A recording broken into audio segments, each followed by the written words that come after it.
ఉంటాయి.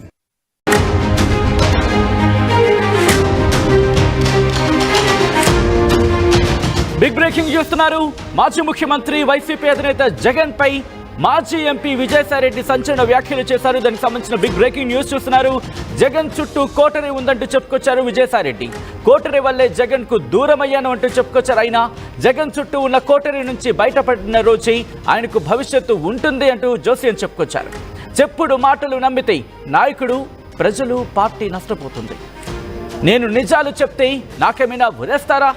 భయం అనేది నా బ్లడ్లో లేదు. వైసీపీలో నేను పడిన అవమానాలు ఎవరూ పడలేదు. జగన్ నన్ను భయపడ్డావు అన్నాడు. ప్రలోభాలకు లొంగావన్నాడు. విశ్వసనీయత కోల్పోయావన్నాడు. నేను మారలేదు, నా నాయకుడు మాత్రమే మారాడు అంటూ అనేకమైన సంచలన వ్యాఖ్యలు చేశారు.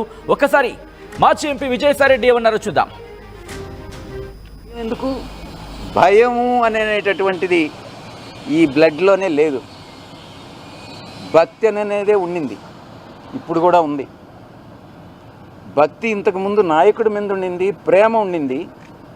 కానీ ఇప్పుడు ఓన్లీ దేవుడి మీదనే ఉంది, వెంకటేశ్వర స్వామి మీద. ఎందుకనంటే మనసు విరిగిపోయింది.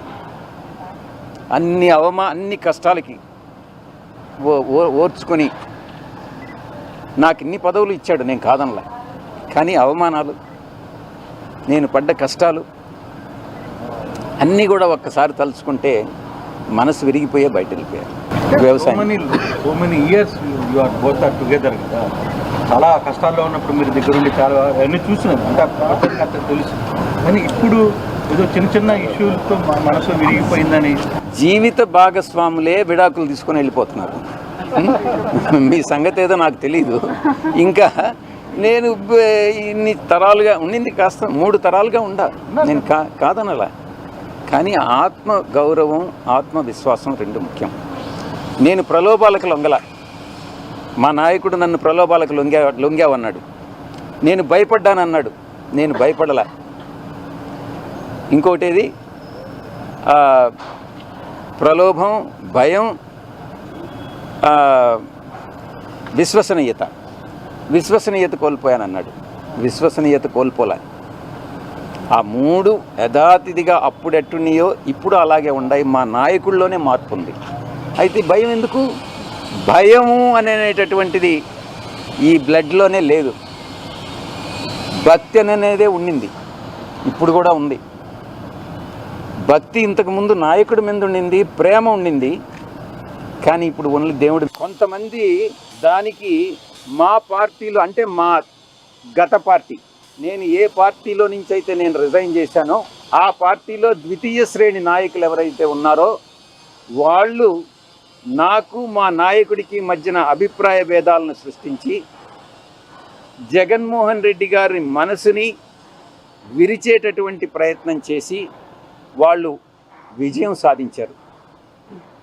3.5 సంవత్సరం పాటు అవమానాలకు పాలై నేను దిగినటువంటి ప్రతి మెట్టు కూడా కొంతమంది పైకెక్కడం జరిగింది. వాళ్ళు పైకెక్కేదానికి ఉపయోగపడడం జరిగింది. దీంట్లో చాలామంది పాత్రదారులు, సూత్రధారులు ఉన్నారు. దీంట్లో ఈ పార్టీ నుంచి వెళ్ళిపోయిన దానివల్ల నేను ఏ విధంగానూ నష్టపోవట్లా. చిత్తశుద్ధితో ఈ పార్టీలో నేను ఉన్నంతకాలం నేను పనిచేశాను, మనస్ఫూర్తిగా పనిచేశాను. ఇప్పుడు కూడా పార్టీ నుంచి వచ్చిన తర్వాత జగన్మోహన్ రెడ్డి బాగుండాలనే కోరుకుంటున్నాను. కానీ ఈ యొక్క ద్వితీయ శ్రేణి నాయకత్వం, వాటిని ఏమంటారు, వీళ్ళు చుట్టూ ఉండేటటువంటి వాళ్ళని కోటరీ. ఈ కోటరీ నుంచి ఏ రోజైతే ఆయన బయటపడతాడో ఆ రోజు ఆయనకు భవిష్యత్తు ఉంటుంది. లేకుండా ఉంటే భవిష్యత్ అనేటటువంటిది చాలా కష్టంగా ఉంటుంది. ఇంతకన్నా మించి చెప్పగలిగింది ఏం లేదు. ఎక్కడ బయట నుంచి పోయేటటువంటి ఇన్ఫర్మేషన్ ఈ యొక్క కోటరీకి అనుకూలంగా ఉంటే, ఎవరినైనా ఆయనకి పరిచయం చేయాలి, తీసుకెళ్ళాలి అని అంటే ఈ కోటరీ కానీ అంగీకరిస్తే వాళ్ళకి ఏదో ఒక రకంగా నయానో, భయానో, లేకుంటే మంచిగానో, కాళ్ళు పట్టుకోనో, చేతులు పట్టుకోనో, లేకుంటే ఆర్థికంగా ఏదో ఒకటి చేసో వాళ్ళు ఆయన దగ్గరికి పంపిస్తారే కానీ దేవుడి దగ్గరికి పూజారులు అదర్వైజ్ దేవుడి దగ్గరికి పంపించట్లా. ఇది జరిగేటటువంటిది. ఈ చెప్పేటటువంటి ఒక నాయకుడు అన్నటువంటి వాడు ఈ చెప్పుడు మాటలను నమ్మకూడదు. చెప్పుడు మాటలను నమ్మితే నాయకుడు నష్టపోతాడు, ప్రజలు నష్టపోతారు, పార్టీ నష్టపోతుంది. ఇక్కడ జరిగేటటువంటిది అదే. వైసీపీ పార్టీలో పూజారుల హవా నడుస్తోంది. తప్పకుండా ఏకీభవించకుండా ఉండేదానికి. రైట్, అది మాజీ ఎంపీ మాజీ వైసీపీ నేత విజయసాయిరెడ్డి చెబుతోంది.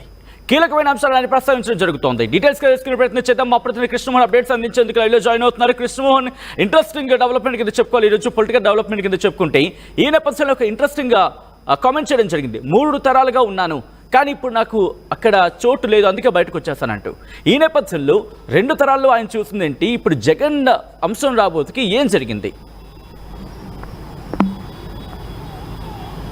ఎస్ సచిన్, మొత్తం మీద అయితే విజయసాయిరెడ్డి చాలా కీలక విషయాలని ఈరోజు తన మాటల రూపంలో బయట వెళ్ళకెక్కారు. ఇంతవరకు కూడా దాదాపుగా 3 తరాలుగా రాజశేఖర రెడ్డి కుటుంబంతో తనకున్న అనుబంధాన్ని ఈరోజు ఎందుకు విడిపోయింది, ఎందుకు మనసు విరిగి బయటికి వచ్చేసాను అనే విషయాన్ని ఆయన చాలా క్లియర్గా కొండ బద్దలు కొట్టే ప్రయత్నం అయితే సాయిరెడ్డి చేశారనే చెప్పాలి. దాదాపుగా జగన్మోహన్ రెడ్డి చుట్టూ ఉన్న కోటరీ అంటారా, లేకపోతే దాన్ని పూజారులు అంటారా, ఏమన్నా అనుకోవచ్చు. కానీ దేవుడికి వరం ఇవ్వాలి అంటే పూజారుల రోల్ అక్కడ ఎక్కువగా ఉంటుంది. కోటరీ ఇప్పుడు పూర్తిగా కూడా జగన్మోహన్ రెడ్డిని ఈరోజు ఈ స్థితికి రావడానికి కూడా ఈ కోటరీ చేసిన ప్రయత్నాలే అనేది ఆయన చాలా స్పష్టంగా చెప్పారు. జగన్మోహన్ రెడ్డి ఇప్పటికి కూడా జగన్మోహన్ రెడ్డితో నాకు ఉన్న రిలేషన్ చాలా బాగుంటుంది. నేను ఏదైనా స్ట్రైట్గా మాట్లాడతానో, ఆయన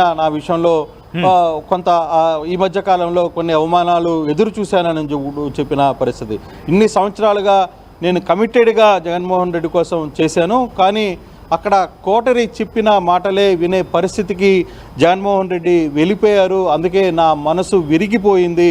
అక్కడి నుంచి నేను బయటికి వచ్చేయాలనుకున్న నిర్ణయానికి వచ్చాను అనేది సాయిరెడ్డి చాలా క్లియర్గా చెప్తున్న పరిస్థితి.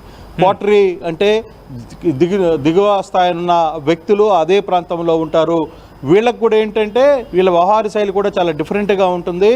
ఏదైతే ఒక వ్యక్తిని జగన్మోహన్ రెడ్డి అంటే దేవుడి దగ్గరికి తీసుకువెళ్ళాలి, జగన్మోహన్ రెడ్డికి పరిచయం చేయాలి అని అనుకున్నప్పుడు కూడా వాళ్ళల్లో ఈ కోటరీకి ఏదైనా వర్కౌట్ అవుతుంది, కోటరీకి వీళ్ళ వల్ల మనకు ఉపయోగం ఉంటుంది అనుకుంటేనే ఈ కోటరీ జగన్మోహన్ రెడ్డికి తీసుకెళ్ళి వీళ్ళని పరిచయం చేస్తుంది తప్పితే, లేకపోతే మిగతా విషయాల్లో ఎక్కడ కూడా పరిచయం చేసే ప్రయత్నం చేయరు.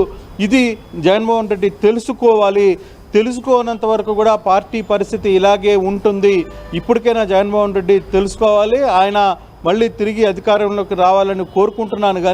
కానీ ఇటువంటి పరిస్థితుల్లో ఇప్పుడు ఆ కోటరీని ఎంత త్వరగా ఆయన బయటకు వస్తే అంత త్వరగా ఆయన దీంట్లో నుంచి బయటపడతారు, ప్రజలకు మేలు చేసిన వాళ్ళు అవుతారు. లేదంటే ఈ కోటరీ పూర్తిగా కూడా సర్వనాశనం చేయబోతుంది అనేది విజయసాయిరెడ్డి చాలా క్లియర్గా మాట్లాడిన పరిస్థితి. అంటే ఇప్పుడు వరకు కూడా 3 సార్లు నన్ను ఈ మధ్యకాలంలో అవమానించిన పరిస్థితి. ఒకటి, ఆ అవమానంలో మీరు ఎక్కడో లీనవుతున్నారు, మీరు ఇతరులకి ప్రలోభాలకి లొంగిపోతున్నారు అనే అంశం మీద కూడా నన్ను అడిగినప్పుడు నేను క్లియర్గా చెప్పాను. నేను ఇంతకాలంగా ఏ ఒక్క వ్యక్తి విషయంలో కూడా ఎటువంటి ప్రలోభాలకి నేను లొంగలేదు, నేను లొంగే వ్యక్తిని కాదు అని చెప్పి జగన్మోహన్ రెడ్డికి చెప్పాను అని కూడా చాలా క్లియర్గా చెప్పిన పరిస్థితి. ఎందుకు ఇంత గ్యాప్ వచ్చింది మీ మధ్య ఆయన అడిగిన ప్రశ్నలకు కూడా ఆయన ఒకటే సమాధానం చెప్తున్నారు. ఈ కోటరీ వ్యవహారాలు, ఈ కోటరీ మనం చేయలేము, ఈ కోటరీ చేస్తున్న వ్యవహారాలు, ఈ కోటరీ 24 గంటలు ఆయన చుట్టూ ఉంటుంది. ఆయన ఏది అనుకుండా దానికి తగ్గట్టుగా వీళ్ళు తందానాలాడి దానికి కోటరీలో జగన్మోహన్ రెడ్డిని ఒక మాయలో పెట్టి వీళ్ళు వ్యవహారాన్ని అంతా కూడా నడిపారు అని. ఇప్పటి వరకు జరుగుతున్న స్కామ్లు ఏదైతే కాకినాడ జరిగిన స్కామ్కు సంబంధించి వ్యవహారంలో నిజంగా అక్కడ నా అల్లుడు అరవిందోకు సంబంధించిన వ్యక్తి ఉండవచ్చు, కానీ నాకంటే కూడా ఈ వ్యవహారాన్ని మొత్తం కూడా జరిపిందంతా కూడా వైవి సుబ్బారెడ్డి కుమారుడు విక్రాంత్ రెడ్డియే ఈ వ్యవహారాన్ని అంతా కూడా నడిపారు అనేది ఆయన కుండ బద్దలు కొట్టారు. నేను ఇదే విషయాన్ని సిఐడిలో కూడా ఇప్పుడు చెప్పినప్పుడు కూడా అసలుకి నాకు కేవీ రావు